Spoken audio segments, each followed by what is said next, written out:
Məlum olduğu kimi, marketlərdən alınan məhsulların yığılması üçün nəzərdə tutulan polietilen torbalar ayrıca məhsul növü kimi pullu olub. Bununla bağlı Nazirlər Kabinetinin 2021-ci ilin fevralında verilmiş müvafiq qərarı var. Qərara səbəb kimi isə polietilen torbaların təbiətə vurduğu böyük zərərdir. Çünki onlar təkrar emal oluna bilmir və asanlıqla mikroplastiklərə çevrilir ki, bu da sağlamlıq üçün təhlükəlidir.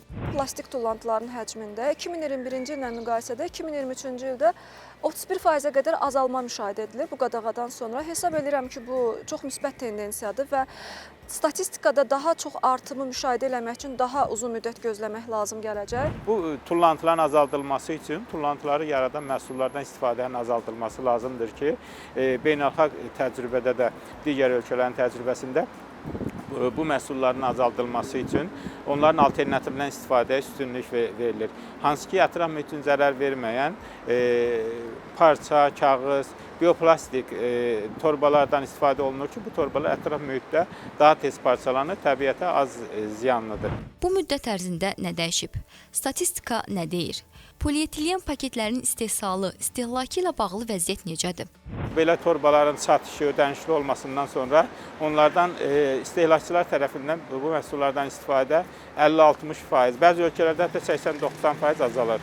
Ölkəmizdə də bu qərarın qəbulundan sonra aparılan monitorinqlər göstərir ki, həmin torbalardan istifadə 40-60% azalmışdır. Eyni zamanda statistik məlumatlar da göstərir ki, son 15 ilin məlumatları ilə son 5 ilin məlumatları müqayisə olunarkən istehsal hardasa 3 dəfə, idxal da 2 dəfə azalmışdır. Ölkədə plastik kütlələrin istehsalında, yəni mikronu 15 mikrondan yuxarı olan və təkrar emal edilə bilən plastik kütlələrin istehsalında 33%-ə qədər artım var. Baxmayaraq ki, biz təhlükəli hissələri artıq, belə deyim, istehlakdan qaldırmışıq, Azərbaycan üçün növbəti addım 15 mikrondan daha qalın olan plastik kütlələrin, həmçinin rezin məmulatların da tədricən istehsalatdan qaldırılması olmalıdır. Mövzu ilə bağlı Dövlət Statistika Komitəsinə və paytaxtda fəaliyyət göstərən bir neçə marketlər şəbəkəsinə müraciət etdik.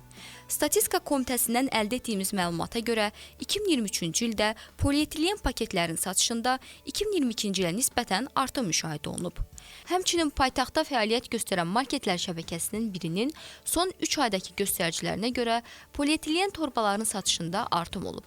Rəyini öyrəndiyimiz digər marketlər şəbəkəsində isə ümumiyyətlə polietilen torbalarla bağlı statistika aparılmadığını bildirdilər.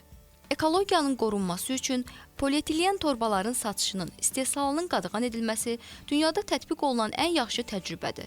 Bugün rahatlıq üçün seçdiyimiz plastik torba sabah torpağı, havanın, suyun düşməninə çevrilə bilər. Amma tətbiq olunan qaydalar da vəziyyəti dəyişmirsə, bunun market sahibləri üçün əlavə qazancdan başqa bir şey olmadığını deyə bilərik.